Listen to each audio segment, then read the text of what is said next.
I'm so glad you all have joined us today. Good afternoon and welcome to, this is our second day, day 2 of Fuel's Professional Development Bootcamp for 2023. If you don't know me, my name is Corey Jo Biddle. I am the Executive Director of Fuel Milwaukee, and Fuel is an affiliate of the MMAC, or the Metro Milwaukee Association of Commerce. For the MMAC, I serve as the Vice President of Community Affairs, and I just want to thank MMACs for their constant support of Bootcamp. You guys know this is the 9th year. This is year 9 of Bootcamp. It would just started off as an idea, and I went to our then communications director, Julie Granger. Now she's our senior VP, and I said, I have this idea to do a week-long Bootcamp thing. We kind of talked it out, and everybody was like, sounds crazy, but try it and see what happens. And this is what happened. 9 years later, here we are. So thank you. Thank you for all of your support.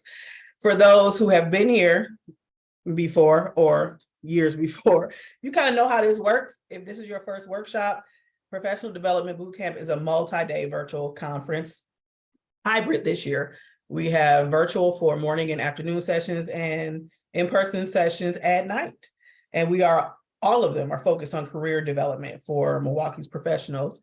And we fight really hard to keep these workshops free. And that is our gift from the business community to all of Milwaukee's talent. Be sure to check out our full bootcamp lineup at fuelmilwaukee.org and share.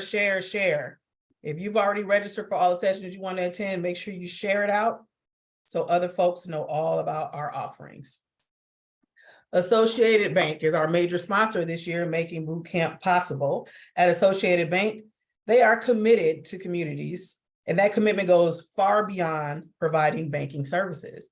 Associated creates opportunities for individuals, families, and businesses to fully participate in and share in the rewards of building economic stability. Their focus is threefold: residential lending, helping small business, and grant making. Check them out at associatedbank.com. American Family Insurance. I know those I'm not Mariah Carey, but I do my best. Okay, I do my best. Returning as a supporting sponsor is American Family Insurance. American Family is committed to driving lasting social change, and they are well known for investing in the communities their customers, employees, and agency owners call home. Check them out at amfam.com for all your insurance needs. This is their 3rd year back supporting Bootcamp, so thanks to American Family. Back for the 4th year is our media sponsor, Radio Milwaukee. Radio Milwaukee is creating a more inclusive and engaged Milwaukee through music and stories curated for a culturally open-minded community. In my opinion, this is one of the easiest stations to listen to. You can just turn it on and listen. Even if you don't know the artists or the songs, the way they curate the list is just amazing. And then you have to check out Hyphen, which is the alternative station. It's all Black music, but it's like all different kinds of genres. So you can check them out online. If you go to the Radio Milwaukee site, look for the Hyphen button and find it. You can listen to that online. I love Radio Milwaukee. Remember to set your stations to 88.9 FM and check out the website because they have really cool stories about Milwaukee. Thanks again to Radio Milwaukee. All right, you know how we do. Go to the chat.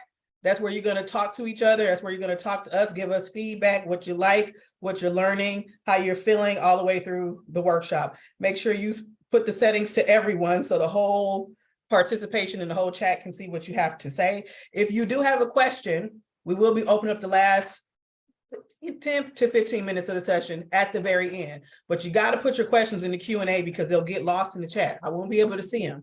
Does that make sense? Conversation in the chat. Questions that you want Dr. Allen to respond to need to go in the Q&A. All right. Now, what we're here for, creating a career with meaning and purpose. Listen, Dr. Allen, that's a heavy lift, but if anyone can teach this workshop, I know you can. You know why? Because last year, Dr. Allen taught transitioning from technical expertise to strategic leadership. And it was mind-blowing.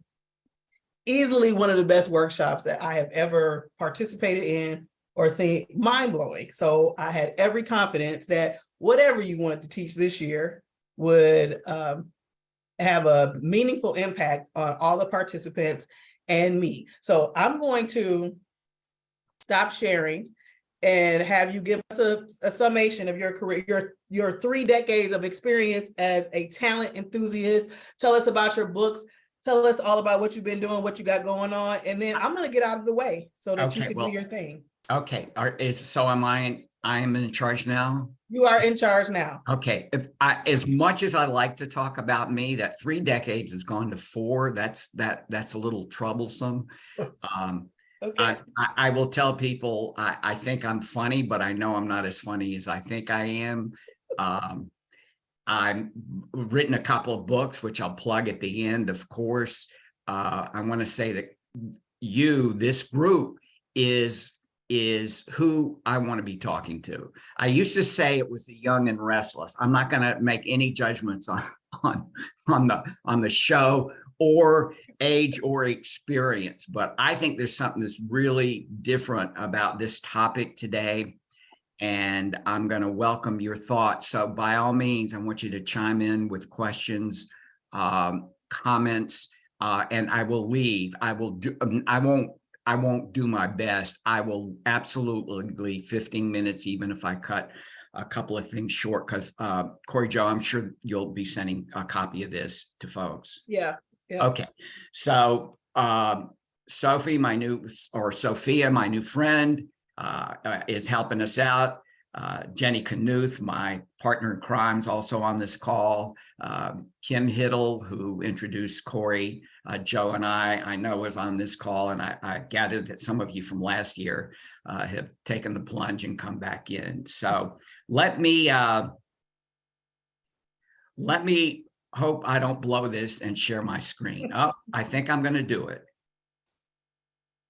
How we doing? We got that one? There we go. See it. Okay. So let me move to slideshow. There we go. Okay. Let the games begin. The question is, how do you create a career with meaning and purpose? And I'm going to encourage you over the course of the next 45 minutes to listen. I know it's tempting to take notes. I'm not telling you not to do that, but I don't want to talk at you. I'm not going to give you like the 4 biggest hints that I would have similar to the last presentation, or what I think people really appreciate about workshops like this. But this is really, as much as I want it to be a conversation. I know it's a one-way discussion, but I really want to understand from you your thoughts about what I have to say. So I really encourage you to kind of sit back, put your legs up, listen to me trouble speak, and then share your thoughts as we go through this.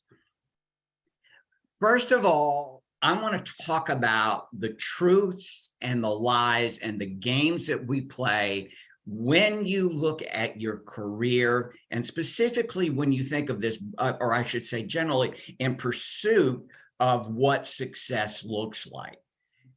So let me start with the truths. Here's the deal. Nobody really cares how smart you are, that you have to prove that to people. They don't care where you went to school, what your work history has been, what kinds of positions, how many people you supervised in the past. They're thinking about something bigger. I'm not saying they don't have an opinion about you, but when all is said and done, those aren't really the factors. The second truth is, and this may come as a shock to some of you, you are not the center of the universe. It may start there, but the reality is that's not the case. And then the third truth is something I think people know and yet fail to acknowledge, And that is, there is only one person that can take charge and define what success looks like you for your development. It's not your organization. It's not your significant other. It's not your boss. It's none of those people. It's you. And I want to give you some thoughts about why that's the case and what you do with that. Now, when it comes to our career, people get, including me, get funky because they're lies that we tell ourselves that we want to believe, and really they're not the truth. The first being, a good job should speak for itself. I mean, clearly that's what I thought as I had been going through my career. And I tell a story in the book, Burn Ladders, Build Bridges, about one of my clients years ago, Emma, I call her, who grabbed me one day. This was in Boston working with a client. She said, I got to talk to you. I said, what's the deal? She said, I didn't get my promotion. And I said, oh, I'm sorry to hear that. And this wasn't being in a competition. This was just that she thought she was going to the next level. And I asked her, I said, have you sat down with your boss to understand what this is about and get some more information? And she thought for a minute and she looked at me and said, well, why would I do that?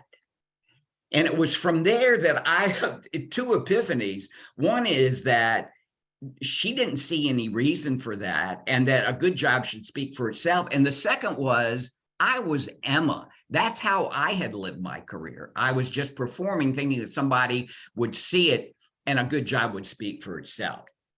Another lie we tell ourselves is that promotions are based on what we do personally, what we accomplish. Well, here's the deal. And this is the worst advice I've ever heard. And maybe you've heard it, or maybe you've received it.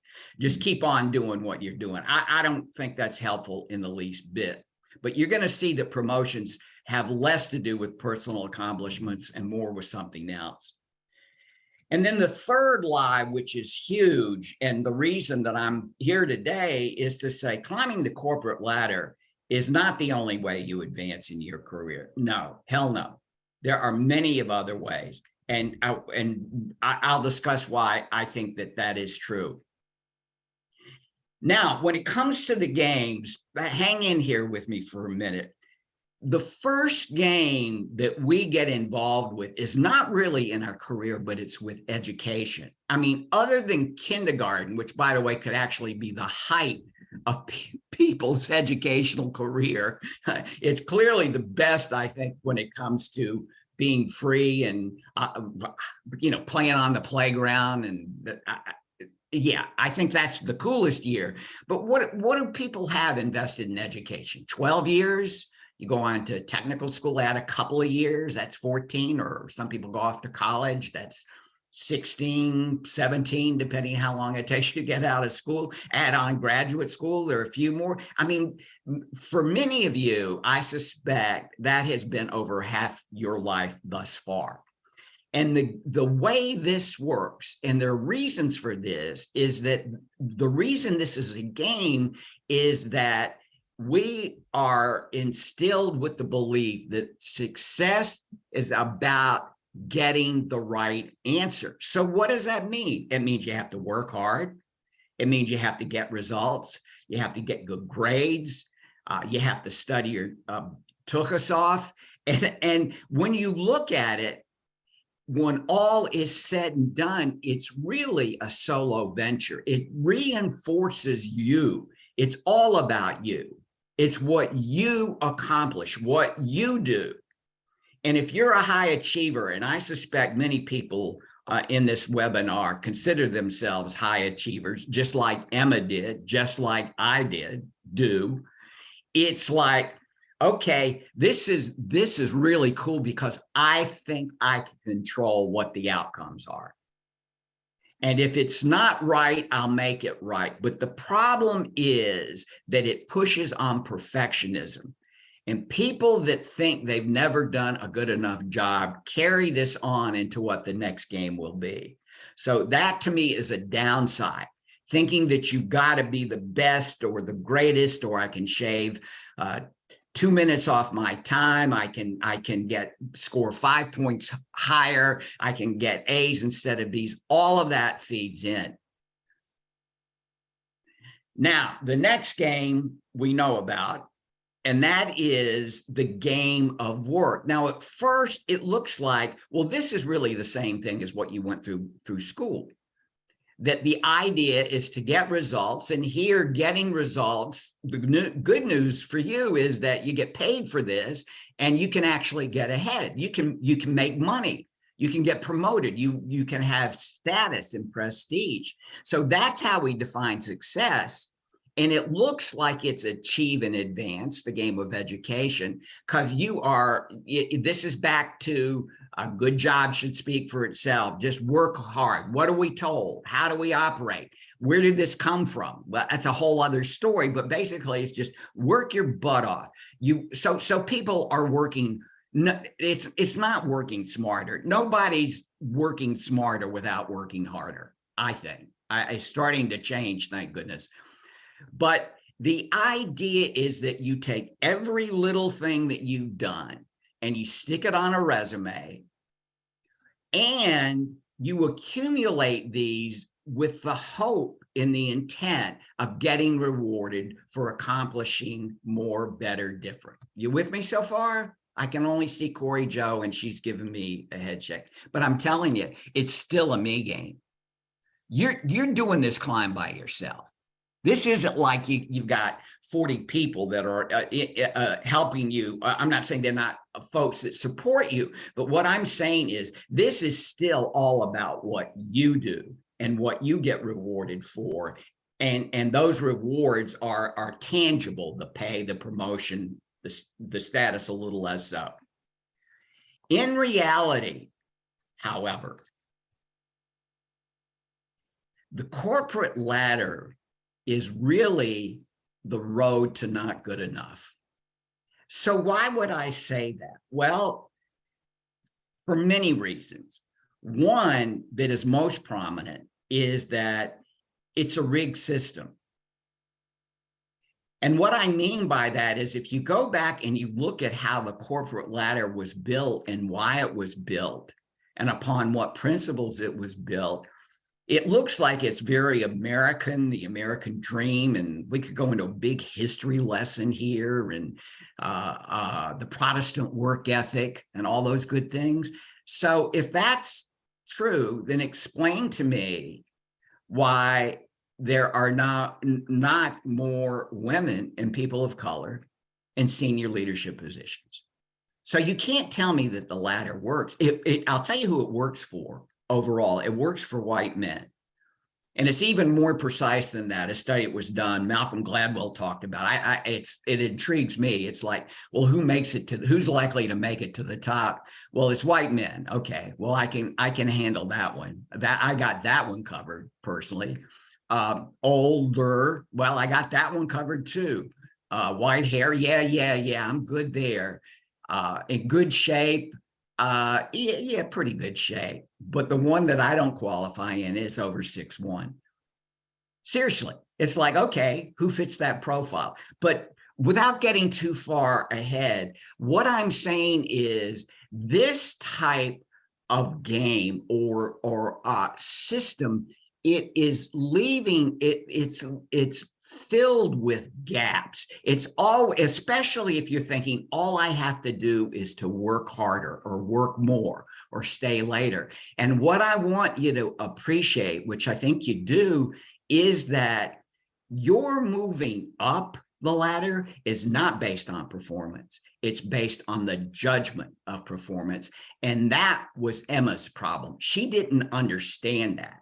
She didn't understand why it's important to talk to your boss if you're going to play this game, which most people are, and be able to move forward because you understand that sitting down and understanding expectations and taking ownership and moving forward, all is it within your hands. The problem that many people face, and there are several, is there are points at which you get stuck. And getting stuck, by the way, is not necessarily a bad thing, because it's like, okay, I need to take a step back and think about what I'm doing. Is this really what I want to do? Some people get pushed off that's the worst part. And some people jump. Actually, some people don't even engage. They just become entrepreneurs from the beginning. Say, I'm not going to play in a corporate environment. I'm going to be in charge of my own destiny, which is really what I'm shooting for. So the question then becomes, well, what is a different game? Well, funny you should ask. This is what I'm calling ladder burning. And it really, and my colleague, Jenny and Kim, who I spoke to throughout this process of not just writing the book, but it's like, what the heck am I really talking about here? Help me understand that we're really talking about a change in mindset. In other words, instead of pursuing your career as doing more, accomplishing more, and climbing the ladder with the hopes that you continue to move up, because that's really the only direction in most organizations that's conceived of as being a step forward, although that's changing a little bit. I'm saying there's a different motivation here. And I can't tell you that it's as easy to flick off one switch and to flick on another, but I can tell you from what I've seen, mostly the Gallup research says, well, there are a lot of people entering the workforce now, 4 out of 5. This was a study about 4 years ago that said that people want meaning and purpose in their job. Well, that sounds pretty good to me. And that work isn't everything. Work-life balance is important. I kind of like the sound of that, by the way. It's a hell of a lot healthier than some of the alternatives that people are facing. But what does this mean to pursue meaning and purpose in career? I'm saying it's not about how many accomplishments you personally achieve. It's not that at all. It's about building relationships. It's not what you do and what you accomplish solo. It's what you are able to, extract's not the right word, to benefit from by surrounding yourself with people that are interesting and interested. So it's building relationships that becomes a focus. This isn't a me game. As a matter of fact, it's just the opposite. Because what I'm saying, and this isn't just based on philosophy, because I think as I look at this and as I talk about this, I see a lot of philosophy in what I've described. But what I'm saying is the research will tell you. I mean, again, Gallup and Marcus Buckingham and people really looking at this, Adam Grant, they're saying it's the people that have built relationships that are finding themselves to be more productive at work, both self-reported and if you want to use regular measures of how much is accomplished and the value that they've increased for the organization. I'm saying this from a very personal level to say to you, this is not a me game. This is changing the center of the universe from you to other people. And your success, as I'm looking again at my colleague and friend, Corey Joe, because I could click on everybody, I suppose, but it's like, I don't know, Corey Joe, we had this discussion last year. Kim Hiddle, we had this discussion for over a year. It's like, is this real? Is this, or is this just made up? It is quite real. And it happens because there's a belief and the skills that are developed for what it takes to collaborate, and curiosity and conversation are these, they may seem natural. They're not. These are going to, for many of people, are going to be learned behaviors. That's okay, because they can be learned. But this is not about competing for a rung on the ladder, waiting for somebody to move up, to die, to jump off before you can move up, which is for several people, unfortunately, has to be a consideration. Why am I thinking that this is so important? Is because ladder burning gives you control over your career. Whereas climbing the ladder, you don't control that. Well, you say, well, you could reach a certain point where that's true. Well, maybe, but I had a situation this past week where a colleague of mine, very senior in the organization, like just below the executive level, lost her job. Coming out of just right field, no control. Here is a really important distinction. We're not saying that more pay and promotions are bad. There's nothing bad about that. It's just climbing the ladder, and the structure of the ladder is limiting. It limits what your options are. And with all the built-in problems and all the metaphors around broken rungs, and hey, listen, you change the organization, you merge with an organization, you ever been part of that? You can't see the top of the ladder in many cases because it doesn't exist. I'll tell you this, you don't need 2 CFOs if you merge, and your jobs are likely to change. So how is it possible even describe what the ladder looks like? And we see this, and I think COVID, what we saw beginning in COVID and continue to see, is that people are choosing not to work because they're worn out, because they don't like the game. That's my way of looking at it. It's like, I don't want to do this. I don't want to play this game. I don't want to drive 30 miles each way to work, even if I could do Zoom instead. I don't want to miss my kid's soccer game. Or a dance recital. No, I don't want to do this. And I'll do this under different considerations. That's what I'm encouraging. And that difference is about building bridges. So the bridge becomes absolutely crucial. And not for nothing, as they say in Rhode Island, this is where the good shit happens. Why? Because you have control over who's on that bridge. You with me so far? Okay. I want to see some comments. I can't see the comments. I don't want to look, but Sophie and Corey Joe, look out there. If I get any amens or right on, Dr. Patterson, or whatever it is, that would be personally rewarding. Yes, sir. Okay. Amen. Yes, sir. Amen. Okay. Yeah. Well, now let's get into some of the nitty gritty. It's like, okay, you said this is not philosophy. I hear a lot of philosophy. So what is this building bridges all about? Here's what I'm saying. This is a different mindset. This is a different kind of journey, is an overworked word. But let me just say it this way. It's not about what you do. That's not where I'm headed. I want to head toward it's who you are.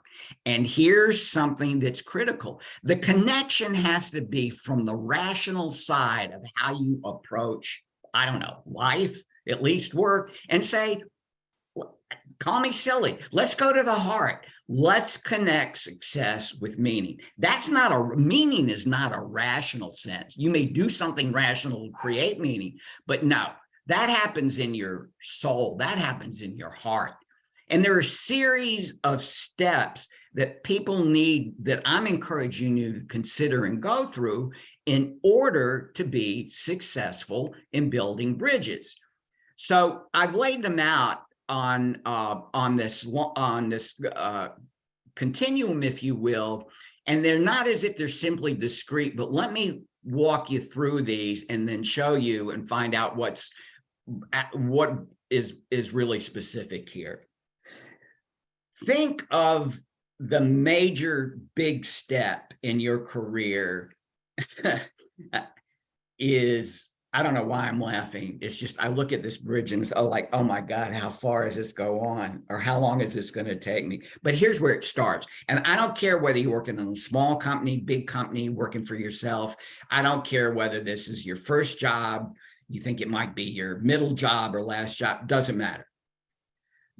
The place that you start, even when you start over in a different career, when Corey Joe says, Dr. Patterson, you and I are going to start a business, which she hasn't said, and I don't want to cause any problems, is whatever you're doing, you have to build a base of competence and credibility. What does that mean? Well, the competence part we know about. That's back to the old games. That's and that's a good thing. It's like you got to know your stuff. You got to be good at what you do. You can't bypass that experience and expertise. So what you do is like, you got to build that stuff. Just build it, just learn it and perform. I don't care, especially for your first or second job, if you hit a lousy boss or what you think's a crappy work environment. It's like, just hang in there for a bit, because somewhere along the line, you want to be able to learn your stuff.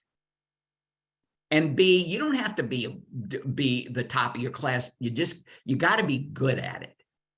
And the other piece, which is easy to blow by, and people are more aware of this, is about how do you build credibility with other people? How do you earn trust and respect? And you say, well, that comes by knowing more. No, it doesn't.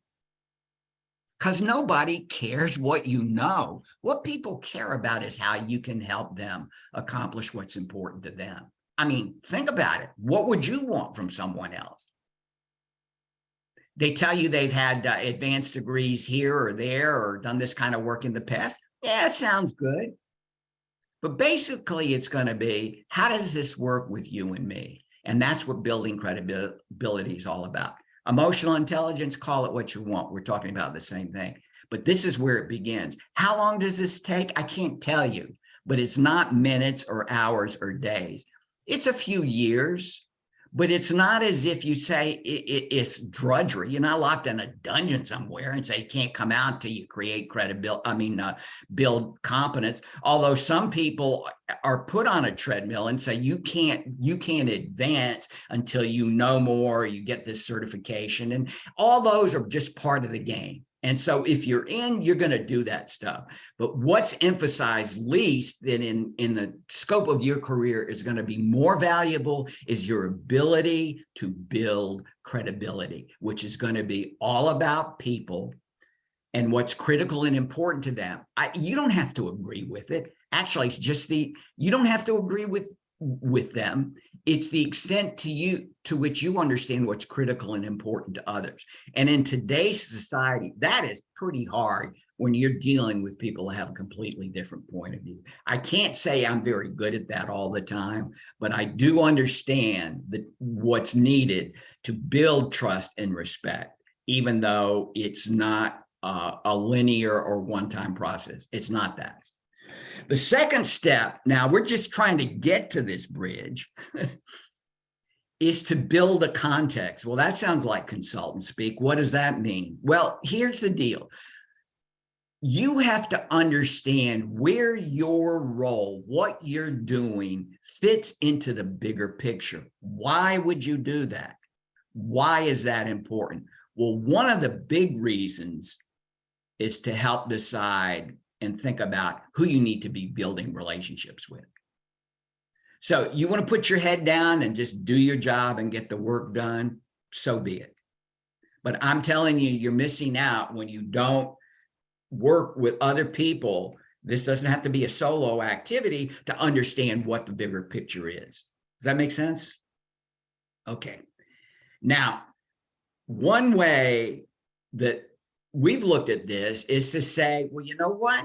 This is really a learning lab. If any of you have been in Fuel Milwaukee and you've been there, you've been working less than 5 years, 3 to 5 years, I'm saying, here's the way you need to think about this stuff. This is really experimentation. This is really a learning lab. It's like, what can you pick up? And it causes you to distance yourself somewhat from work itself, but I don't mean that you're just walking away from it. I'm saying these are the things you should expect. Somewhere you're dealing with somebody that's arrogant and has to take all the credit. Well, this is the bingo game. It's like, okay, put a marker on that one. You get a chance to work with somebody that's really great, that shares their knowledge, and you learn a lot from. Okay, check that one off. You need to have conversations with people that you don't really know that well. Okay, well, how do you do that? That's a learning lab experience. It's just take a learning mindset. Now you're going to get feedback along the way and say maybe you don't know everything you need to know, or you need to learn more. But I do know it's not about just keep on doing what you're doing. That is the worst advice and unhelpful. So this really is an opportunity to learn. I don't think the learning goes away. I just think it's really critical, especially starting out in your career, that's the mindset that you have. Let's get to the bridge. Now, what does building the bridge look like? Well, you could say, well, it's networking. And as I look at this picture and say, well, not so much, unless that person in that front table is Aaron Rodgers. I don't know. Maybe that would get you something. Corey, you see anybody in the Corey Joe, anybody you recognize or no? Not so much. But there's nothing wrong with networking. It's just not enough. It doesn't give you the depth that we're looking for. This isn't speed networking and let me see how many business cards. This is about more this personal, intimate relationship building. And that is a big difference. That's where I'm headed. So let me continue along this track and say, okay, well, who should you build bridges with? That's a great question. And you notice I haven't put any bullets under that. That's partly because I didn't want to destroy the look of that bridge behind it. I just thought that was kind of cool. Jenny did that. That's a good choice, Jenny. Okay, let me give you some thoughts on this. It's like, okay, who should I build bridges with? The world? Well, no, I'm going to break it down. Let's think of this really practically. When you were in your job, new to the job, advancing in your job, and by the way, let me say it now, because you may have questions about it later. It's like, well, can you burn ladders in ladder climbing organizations? Can you be a ladder burner in a ladder climbing organization? The reality is most people are. Most ladder burners are not out working ladder burner organizations as much as how they create who's on the bridge. So who should be there? Well, if you think about your job, one group of people are the people that are in the critical path of what you're doing, right? That's just being smart. People that you need to work with to get your job done and to be successful. And there's the reciprocity of being able to help them. Another group is people that are influential in the organization. Well, I don't know them. Well, go find out who they are and figure out, and their thoughts and hints and skills you can learn on that. Happy to share that. I mean, take a copy of the book or just look at how do you have those kind of conversations with people you don't know. You get their perspective. That's what you do. You go to them and say, I'd love to get your thoughts on X. And so you begin building relationships with influence. Why? Because they are going to be able to help you move forward and do what you think is valuable. Emma, go meet some influencers. Let's create a list. And then the third group of people who could be helpful in your career. And they may be inside or outside the organization. So starting out, and the term that's used to describe these, it makes sense. It's a little official. They're instrumental. They're in the nature of getting the work done until you start to see that as you're building out these relationships, and some of these are contacts. I think of a contact as somebody that you've worked with maybe a little, or somebody you could call to find out an answer to a question. You look at a connection, it's deeper than that. I mean, I look at connections, I'm a little self-serving. It's like, okay, I wonder how I could get Hamilton tickets. Who do I need to talk to? Well, that's a connection, but also connections exist where you have a deeper relationship and somebody you want to talk things over with. But relationships are much deeper. Relationships, we're not swapping favors. We're sharing what's important to us. And it's like, some of you may, as I say that, that's a hell of a way to put it, gag on this. It's like, okay, how touchy-feely is this going to be? A lot. Because as you get older and move forward in your career, I'm talking about what's really critical and important to you. So those are the people that you think about. But the other piece of this is to think about the context in which you're doing building these relationships, which are this broader set of relationships. But I have another way of thinking about this, and I think of it is you should be building bridges with people that are interested and interesting. Interested means they care about something. Interested is they share ideas and values and activities and definition of fun that are similar to you. Those are the people you need to be building bridges with. That it's like, well, what's it going to get me? You know what it's going to get you? A lot, especially when you say what's critical, important to you. Who do you want to work with? I don't know. People that like what they do, kind people, smart people. That's not a sin. That's not, you can say, well, I'm not getting my job done. I'd say, oh no, this is what it takes to get your job done and be able to enjoy it. So the bridge building is huge. And when you get a copy of this, you can reverse the colors and just write in all those people. And I don't know, read my book. Okay, how do you do this? Well, first deal is you got to think about what's meaningful to you. And let me tell you, this isn't just thinking about it. This isn't writing down a list of, I like to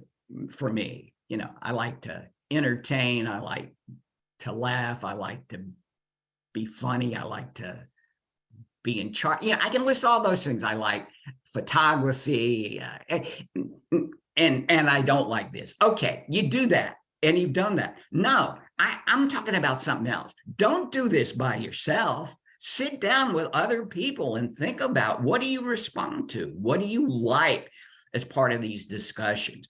And I can tell you, there's no shortcut here. This isn't a matter of saying, okay, how do I build credibility and build relationships in an instant? Baloney. You don't. So why would you think that you do? People work in situations and people move on in other organizations. Well, relationships don't go away. The people may move to someplace else. But if there are relationships that you have to foster, they're new relationships you want to foster. They may be more instrumental in terms of getting the work done. Well, that's how it's done. And just to reinforce this isn't the depth that you're looking for. This doesn't have to be forced or formal. I'm not giving you the 5 ways to increase the depth of a relationship. The way you increase the depth of a relationship is you spend more. A lot of this is geared by conversations. It's just spending more time with people and understanding what's critical and important to them. I'm a management consultant. Thank God you're not paying for me, because that sounds like just about the most common advice you could get. This is advice your mother told you, I think. It's like, what am I shedding? But it's true. So think of relationships not as a means to an end. They're the end. This is where I'm going. So think about how they get grown and nurtured. Seeing your head nod makes me feel very good. Poor Joe. Now, look at this. Look at this. I'm thinking about what do I want to talk about when it comes to creating creating impact.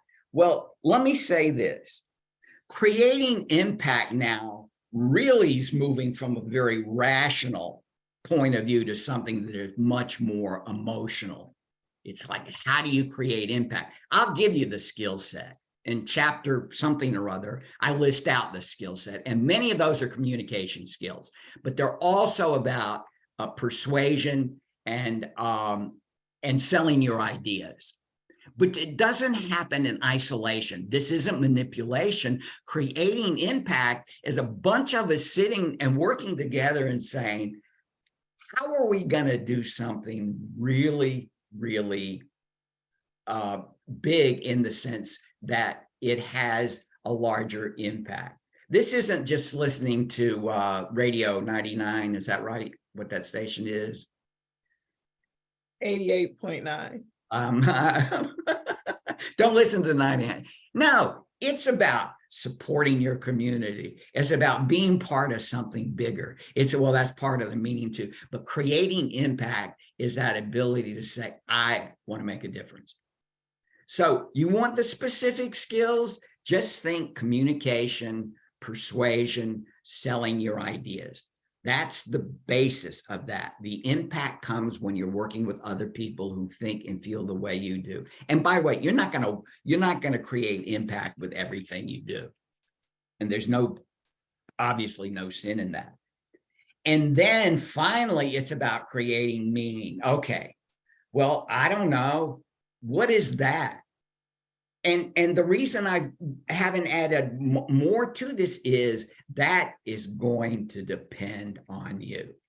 That is going to depend on the people that you are with, because meaning and purpose come from no trick here, come from you, come from inside. It's not pay or promotion or status. Listen, if you need money, I'm not saying don't get a job when you need a job to put food on the table and you need money, or that you just particularly like that. That's fine. Do that.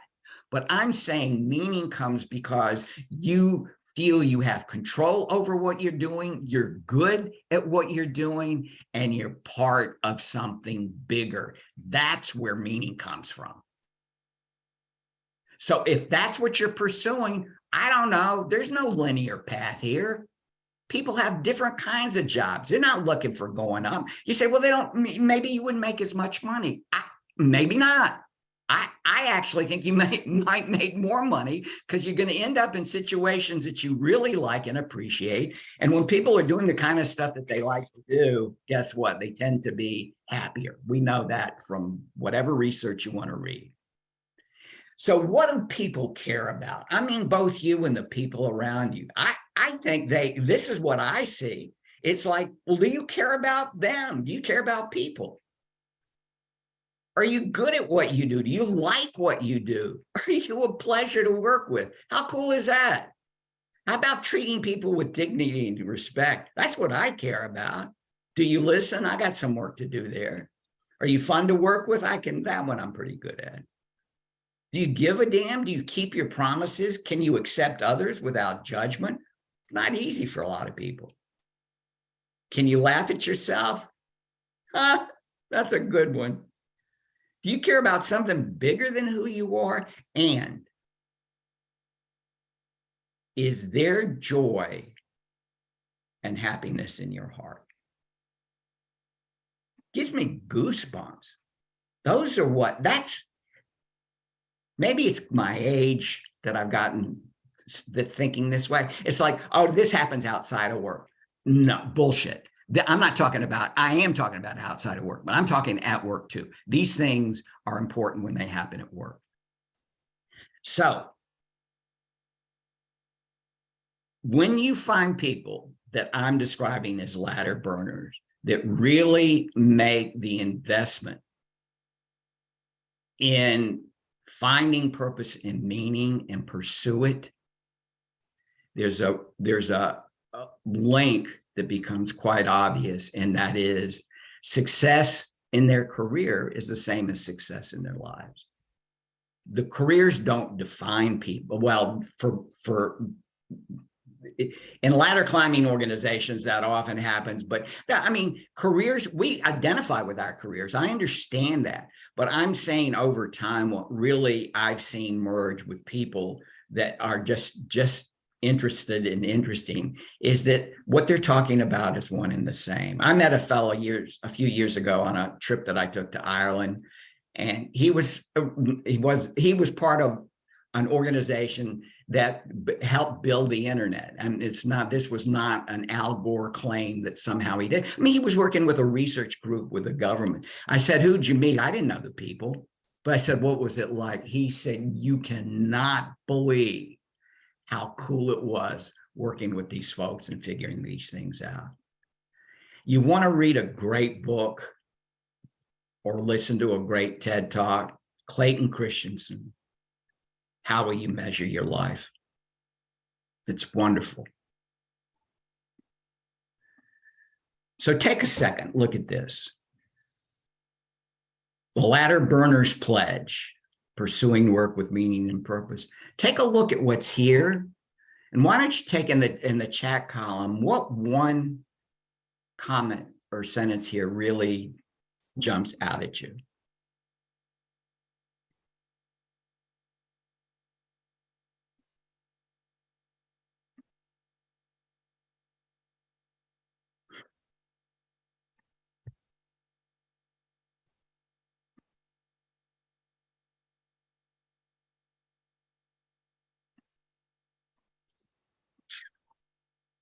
What are people talking about? Let's see. Jen Swanson, I will grow. Jill says, I changed the game. Love that. I rely heavily on my curiosity. From Kim, collective advancement. From Melanie, Kate said collective advancement over solo achievements. And more are coming in. Okay. Purpose over power. I am what's next. I don't break rules. I change the game. I love, that's one of them. Well, I'd love it if you share this with the world. I mean, that's the way I see it. It's like, why can't we do this? Well, you need permission. Consider permission granted. It's a different way of thinking about work and really also with life. We're going to go to questions. Before that, the book, Burn Ladders, Build Bridges, came out last year. Amazon, of course, everything exists at Amazon. I had a few clients tell me that if the audiobook ever was recorded, I should be the one recording it. Well, guess what? I did. Thank you. Thank you very much. And right now, if you act today, how's this for cheesy? The ebook on Amazon is 99 cents. Now, they're going to hold that through the end of the week. This is how they run promotions. So it's the same content. Obviously, it's just you'd read it on your Kindle or whatever device that you have. There are some folks that bought it, leaving comments saying that they bought the book. Good. Yeah. Okay. And just one more thing here. There's lots of information on our website at ladderburners.com if you want to find out more, or if you want to contact me. I'll talk to anybody about anything, but let's just keep it within bounds. Okay, let's hear your questions. Okay, so as we get prepared for questions, we'll have Sophia come on screen, and she's like my 20-something sidekick. So I love to get her perspective because I remember being in that place in my career, and it's interesting to see how she views content differently. So I always value her input. So put your questions in the Q&A, and we'll get Sophie's knee-jerk reaction to what she's heard, and then go to your questions. Dr. Patterson, that was an incredible session. Thank you so much for joining us. I know you told us not to take notes, but I couldn't put my phone down. You're a high achiever. I was sitting there jotting down all of the key terms that you laid out for us, even though I know that the session was recorded and will be released after. I just couldn't help myself. I hear you. You can't help yourself. It's just okay. It's okay. I'll definitely be watching this back a couple of times, as I'm sure most of our audience members will be. But I was really interested listening to you talk about building bridges. as someone who's just starting out their career and is just starting to build those relationships with my coworkers and my peers, what would you recommend for like finding people outside of your organization? Because it's difficult to just go to like networking events. Like you said, it's kind of hard to develop a deeper connection there. You know, there's some real funky things. I'm a big talker about this, but I've done it a few times. Yeah, networking events and you know, talking to people, and they may mention someone, but I don't know if you've read a book that you really like. Have you ever thought about contacting the author? I mean, you'd be surprised how many people, I'll tell you this, somebody got in touch with me. I'd shock them with how fast I'd be back, but I'm a yacker. But I think you just have to be on the lookout, Sophie. I think that's really what it is. I wish I could tell you. I'm not saying avoid networking events, but I talk to people in the grocery line. I went on, but I will say this, when you're at an event around something that you really like, I don't know if it were art or going to a concert or something, it would take like that much to say to somebody, you know, what do you think of that? How do you like that? Isn't that cool? Or what do you see? That's how it starts. Okay. That's it. 100%. You just got to be on the, if this is what you want to do, that's why I say, well, it's building relationships with everyone. I think inside of work, I would use this 3-group kind of critical path of the work, influencers, people helpful in your career who may be outside of the organization. But if you're saying, how do I meet other people? It's just finding things that you're interested in and putting yourself in situations where you can meet people like that. Does that make sense? Yeah, thank you so much. That was a great answer. We have another question kind of along the same lines of building bridges. In the beginning of your career, would you suggest jumping job to job to keep gaining different certifications and experiences while expanding your network? Or should we be staying for longer spans of time at our companies? I think the key is to build a base, and you have to sit down with somebody that understands the technical part of that to say, okay, you're a Microsoft whiz, here's the stuff that you need. Jumping from job to get it, you're chasing the technical expertise. And in the beginning, I would try to figure out what's the best way to do that.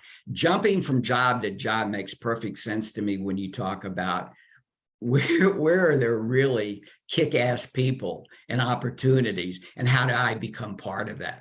Mm-hmm. So I'm not saying the certifications aren't important, but I wouldn't think of it as, I would think of it as sit with someone that you know and respect that can say, okay, here's the stuff that you need. It's building a base of credibility and competence. And it may be 3 courses. It's not 30, because once you reach a certain level, it's like, even if you say, I want to be technical all of my life, I'm still going to be there and say, get your tuchus out there and make sure you understand what's critical, build relationships with others and help them succeed. So then how do you know when to stick it out at a company or when to move on? Like, how do you distinguish between a company that doesn't have the opportunity for growth versus it just being your manager who you can't? Okay. You have to know, you have to dig. That's the exploration part. You have to find out what those opportunities are. And believe it or not, and most people don't feel this way, you can actually create your own job. But you can't dig, you can say, well, I don't know if the opportunities are there. Well, who are you talking to about the opportunities? HR? No, I'm not talking about talking to HR. I'm talking about you. So what do you do? And what do you like? And who's cool here? And you know, name names, don't name names. It's like, what really gives you, where's the kick? What does this look like? I mean, I've known people that have been engineers that have gone into finance. Well, how did that happen? They went to get an MBA and they came back and they liked finance and walked into the finance group and said, look, I'd like to come work here. So the thing is, this is about taking control. You've got to go explore those. When your manager says, well, there's nothing for you here, that's not the right career path, that's just reason to go be talking to other people. No is not no in that. If you find out somebody's going to block your career, that's a whole different thing. But most times it's like, don't be Emma. Heck, go to your manager. What do I have to do? Let's talk. Be specific. Well, just keep doing what you're doing. Bullshit. That doesn't help me. That doesn't help me. So anyway, how many times have I used the BS word? I don't know how many. We're laid back here. It's fine. Okay, It's fine. It's fine. We For decades, you say what you want. right. How many more decades you got there, Dr. Patterson? I don't know. Sophie, let's take one more question and then we'll wrap up. Dr. Allen, we'll have some questions that we don't get to. We'll email them to you. Yeah, absolutely. And I'll get back to people with And while we're doing that, in the chat, we have about 75 people still in here. Go to the chat and give us your biggest takeaway. And of those, we'll kind of sort through and we're going to give some books to some ladder burners in the chat. So go in the chat. What's your takeaway? And then we'll randomize the results and you're going to get a book. So one question that we have here is that they've always felt that lived experiences should be considered as part of job qualifications. In most organizations today, which unfortunately are ladder climbing organizations, what do you say is the value of considering lived experiences and bringing people into organizations? And what are organizations missing for just requiring degrees as the measuring stick for eligibility for employment? everything. That's what. Listen, look at a degree is in some cases is credibility. Okay, you need that degree because you're an accountant, and I mean you need a CPA. That's what you need. Just shut up and do it. Don't complain. Okay, that's being gross about it. But I will say this: life experiences, please. But I'm not saying every organization is going to buy it. So that's the whole point. You've got to find these. Who appreciates that? You're not going to go in and change the culture. So I wouldn't even try. But having said that, yeah, I'll take life experience. I'll take technical college. I'll take people that give a damn. Go back and read my what do people want? So if somebody's telling you, well, you don't have the right degree or enough experience, then tell me what that consists of. Calm yourself down. Emma's boss. So let's talk about what that looks like and what you expect. At least you know. But life experience, oh my God. Please ignore that. Oh, no. Yeah, I totally agree. And I'll just say this. I think you got to get really creative in taking control of your career. You have to get creative and think about you're branding yourself every day, whether you know it or not. You're either going to be in control of what that looks like, or other people are going to observe you and decide about you. Is that right?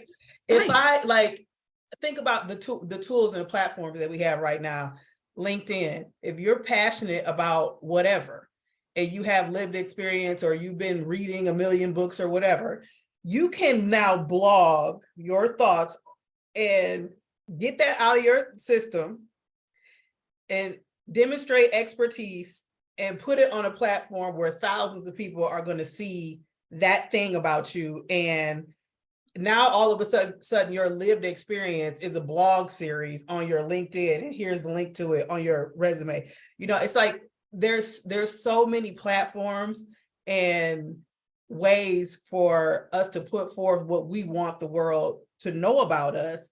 And that's the relationship piece. That's it. Sure people know what you think and feel, and you know what they think and feel. That's it. Just that. It's not going to resonate with everyone. Right. You're not trying to resonate with everyone. And not only that, the purpose is not so much that is to speak your heart. That's what you want to do. That's right. Why right. not? What are we doing if we're not able to do that? But listen, you got to get out of this mindset, and just making it more black and white than it is, or maybe not. It's like nobody's going to do this for you, and nobody should do this for you because they don't know your truth. They don't know what meaning looks like to you. And guess what? You may not know it either. It doesn't matter. You can still pursue it if you surround yourself with people who give a damn. That's what I say. Because they will care about you and they will help you. They're not going to. Oh my gosh. So when you were talking about relationships and like how to do it, and I know a lot of young people get stuck there. People care about you. Right. If you Sophia is passionate about development programs, throwing great events, it's a passion. Every event planner in the city that is like top tier, you email them and say, you know what, your events are incredible. I want to have a Zoom coffee with you. I want to have lunch. I want to be a master program developer or event planner. How the heck did you do this? Right. Nobody's going to tell you no. Nobody's going to tell you no. People love to talk about themselves. Yep. But apart from that, that's just great advice. You got to let me buy you a coffee. This fascinates me. I love this shit. That's right. There's 4. I love this stuff. You say, what's somebody going to say? Don't love it? Right. And it's not, okay, let's just leave it at that. It's not formal. It's just pick up the phone, have that conversation.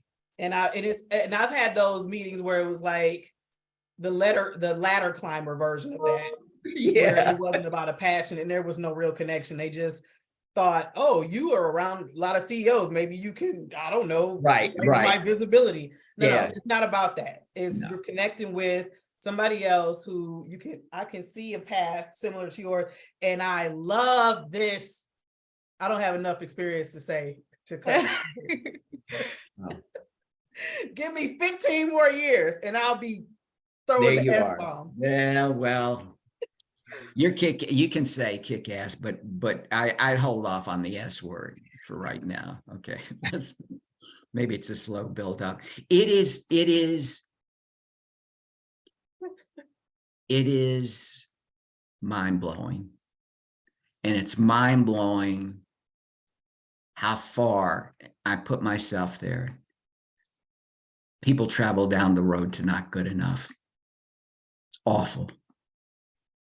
Hey, listen, learning, making mistakes, losing your job sometimes could be the best thing that ever happened to you. But the point is that they don't define you. But what does define you is what's meaningful and purposeful.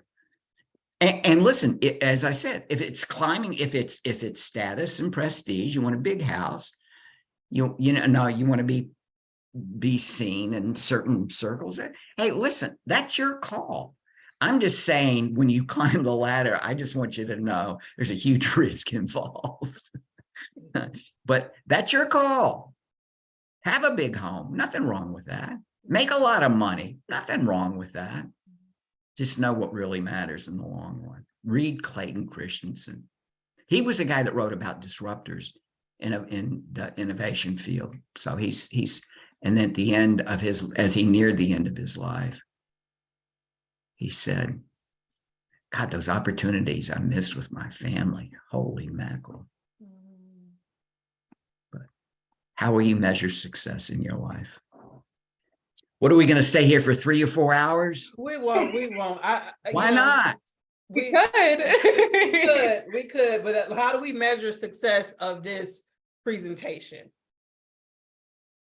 If you're clapping and we can't see you, go to the chat and drop the love notes.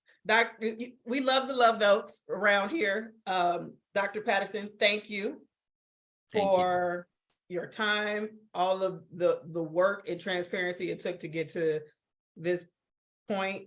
Thank you. 2 amazing books. Thank you for that. Thank you for the promo and the giveaway that we're going to do. And Kim Hiddle just sent me a promo code for the transitioning technical expertise to strategic leadership course at UW. She's going to give us a promo code. So anybody who wants to take that course, we'll email you a promo code afterwards. Keep dropping those love notes in the chat as we say.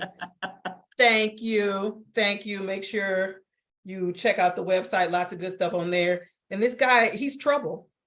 Literally, his email address is trouble@ladderburners.com. Thank you. We're so grateful. We're so grateful. You're awesome. Tonight, our next workshop is at 5 o'clock from 5 to about 7. Unpacking Privilege, exploring the societal impact of identity and power with Samantha Maldonado. She's awesome. She's done boot camp a few years back. I think she taught us design, a design session. And now we're going to be looking at privilege. This is for everybody. I know privilege is scary. It's a scary word for people. But what she's going to show us is that all of us have privilege for different reasons. And how are we going to leverage that to benefit each other as allies? That's what it's really all about. Even if you think, oh, well, I don't have privilege, I work hard for everything. We've heard it. We've heard it all. You got to come to this workshop and then you'll understand better what that word means, why we use it, and how it works in our society. If you disagree, you can disagree, but still come out. Register on the website. We're going to be downtown. The location is on the website. Tomorrow, another action-packed day of workshops. Mentorship morning with Ann Zizzo. We're going to be 8 o'clock bright and early, kicking off the day with her. So if you haven't registered, go ahead and register. And remember, share. Boot camp will be over. We have a bonus session on Friday, but the learning's not over. We've partnered with Black Lens of Milwaukee Film for their Black History programming. And they have a series called Engage and Activate. And there's a forum for diverse professionals. The whole point of this is to create really inclusive, engaging social interactions for folks. It enriches your life. It's that relationship building that we just got done talking about.